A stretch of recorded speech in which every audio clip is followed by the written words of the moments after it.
it. We got to go through it. Well, there it is, the Paralympics TikTok account with 3.3 million followers and 128.3 million likes. It's blowing up. There will be times in life where you crank that soldier boy, and there will be other times where that soldier boy cranks you. But the videos are leaving some people outraged, saying it actually mocks disabled athletes. If you use certain audios with disabled people, the context changes almost entirely. Can you make reels of actually respecting athletes? Look, another one teasing these incredible athletes. Some people have a problem with it, pointing out that it's pretty different to the Olympics account. The guy behind it all is a former Paralympian and a lean, mean meme machine.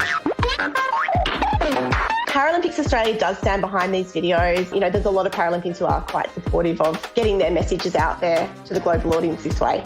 And the official Paralympics account certainly doesn't shy away from highlighting the awesome achievements of their athletes. This is Abdullah Ozturk going through the barriers after winning gold. This is cross-country sit skier Colin Cameron.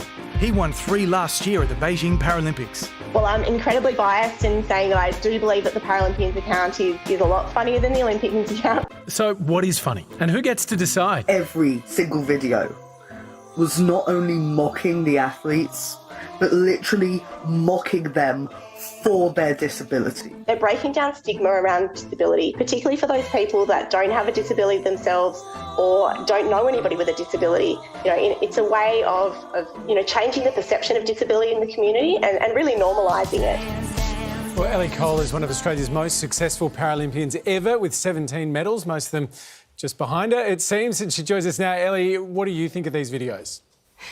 I really like the content. You know, I was looking at a few of the videos this morning and I was having a bit of a chuckle and actually trying to pick which ones that people were being offended over, because I couldn't really see anything offensive. But in saying that, I have been to 4 Paralympic Games, so I think over that time I've probably become a little bit desensitised to what it means to have a disability. But yeah, it's creating some really good discussion and it's really interesting to see the response. There has been such a big debate, Ellie. Do you think it's okay for everyone to laugh at them, or is it more of an inside joke?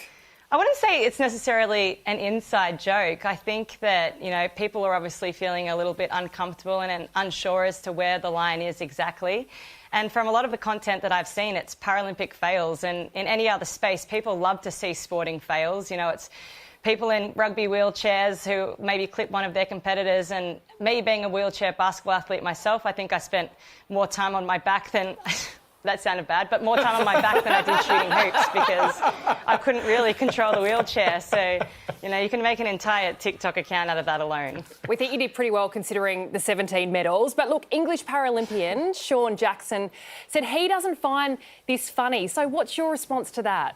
You know, I think when it comes to content like this, you're never going to be able to please everybody. Not surprised to hear that an English athlete didn't find it particularly funny. You know, I suppose there is also going to be, you know, a difference when it comes to different cultures as well. I think Australians are a little bit more laid back, and so you'll find that a lot of the Australian Paralympians find it particularly funny.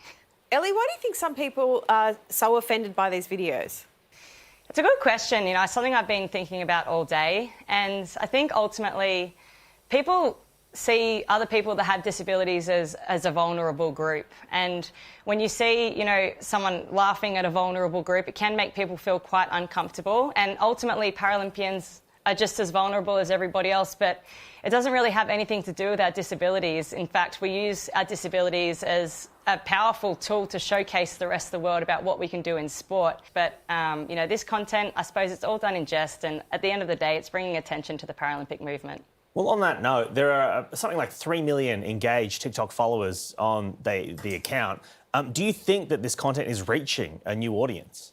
It's a good question. You know, 3 million people following this account. We had, I think, 4.2 or thereabouts billion people tuning into Tokyo. But if you think about the Paralympics, it's only once every 4 years.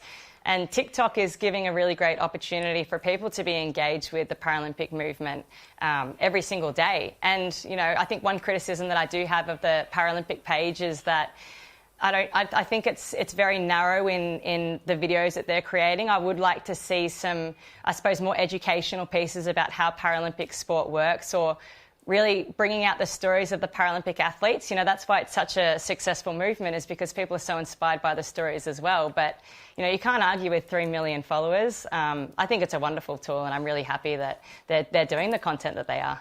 Hey, Ellie, we'll leave it there, but please don't do anything stupid like that weird milk crate challenge. Thanks for your time tonight. I don't even know what that is. Thank you.